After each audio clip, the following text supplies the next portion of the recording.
जबलपूरची घटना बघून मला बी वाटलं माझी स्टोरी खरंच सांगायसारखी. जी लेडीज दुकान माहित नाही, किराणा दुकान, हप्त्याचा बाजार माहित नाही, ती लेडीज, ती बाई आपल्या लेकराला वाचवण्यासाठी दिल्लीपर्यंत जाती. नाही हिंदी येत, नाही जास्त शिकलेली, ते बी डोनेशनवर, स्वतःच्या पैशावर बी नाही, डोनेशनवर वाचवण्यासाठी. एक सर्वसाधारण खेड्यातली लेकराला वाचवण्यासाठी जी दिल्लीला जाते, तिची मिसाल काय कमी असेल का? मी माझी तारीफ करत नाहीये, पण मी सांगितल्याशिवाय तरी कसं काय कळणार तुम्हा लोकांना की माझा संघर्ष किती आहे म्हणून आणि काय म्हणून. जर नवरा रात्री मधून 2-2 एकराच्या 3-3 एकराच्या रष्ट्र्या देत असन स्वतःच्या आईनी चैनीसाठी, लेकरू घरात आजारी असून त्याच्या इलाजासाठी त्याच्याकडं वेळ बी नाही आणि काही काढत बी नाही, काही बोलायला गेलं तर बायकोलाच मारतोय, मग असल्याला काय काय करायचंय? असल्यापाशी राहून माझ्यावर अत्याचार मी किती का सहन केला असता हो. आपल्या लेकराची कदर नाही असा बाप, धुंद प्रॉपर्टीची धुंद, तिथं लेकरू सुद्धा दिसत नाही, अशी धुंद होती माझ्या नवऱ्याच्या डोळ्यावर.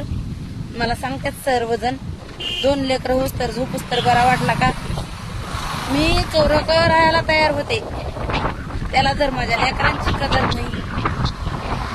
आता लय त्याला वाटतं मी पायावर लोळून येईन, पण आता मी नाही येऊ देत. ते म्हटलं ड्रायव्हर जाऊन दे, आपली स्टोरी दिल्लीची सांगते तुम्हाला.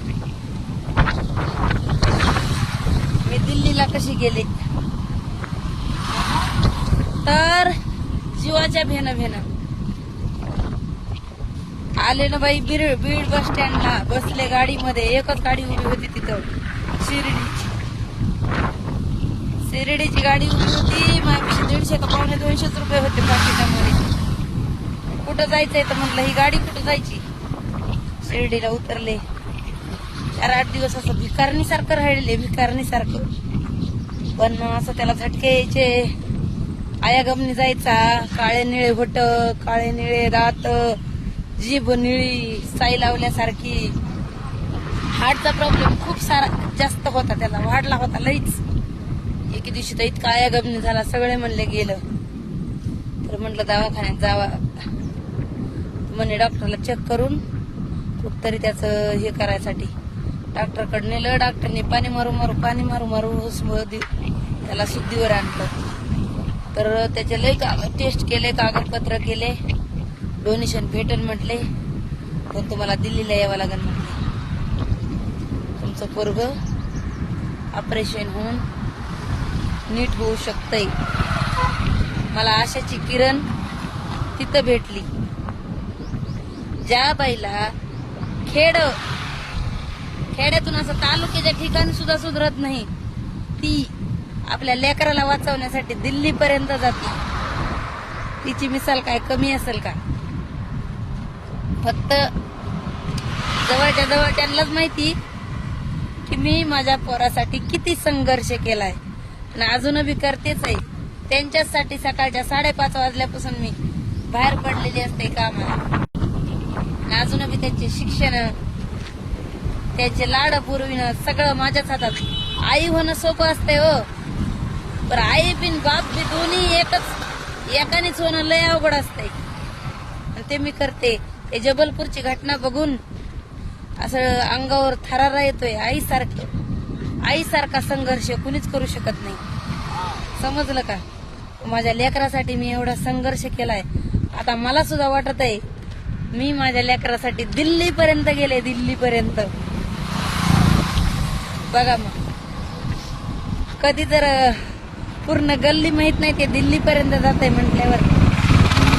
हायस्कोर्ट हॉस्पिटल 3 इडियट पिक्चर मध्ये त्या हॉस्पिटलची शूटिंग झालेली बघा. तोच हॉस्पिटल आहे. डायरेक्ट स्कूटीवर त्या म्हाताऱ्याला नाही तर तेच हॉस्पिटल आहे. तिथं माझ्या पोराचं ऑपरेशन मी केलंय. माझ्याकडे पूर्ण फाईल आहे त्याची. दिल्लीमध्ये डोनेशन भेटलं होतं माझ्या पोराला 25 लाखाच्या पुढं. 25 लाखचं डोनेशन झालं होतं. पुन्हा कमी पडल्यावर बी एका नागपूरच्या डॉक्टरने 3 लाख केलं होतं. रक्ताच्या तर कितीच बॉटल भेटल्या होत्या त्याला. खरंच आता मला वाटत आहे मी गेलेच कशी दिल्लीला. 2 महिने परत तिथं राहिले. कोणी पाहुणा नाही, रावळा नाही. पण लेकरासाठी तेवढी आईमध्ये हिंमत येतीच. आणि परत मी दिल्लीला गेल्यामुळं माझं लेकरू वाचलं. त्याच्यातच माझं लय समाधान आहे. कारण की गेले दिल्लीला. पण कधी बी आता तर ते मोठा झालाय, नवरदेव लेक झालाय, शिक्षण पूर्ण झालंय, 13वी संपत आली. तेव्हा बी म्हणेन ना माझी मम्मी एका खेड्या गावातली असून मला वाचवण्यासाठी दिल्लीपर्यंत गेली.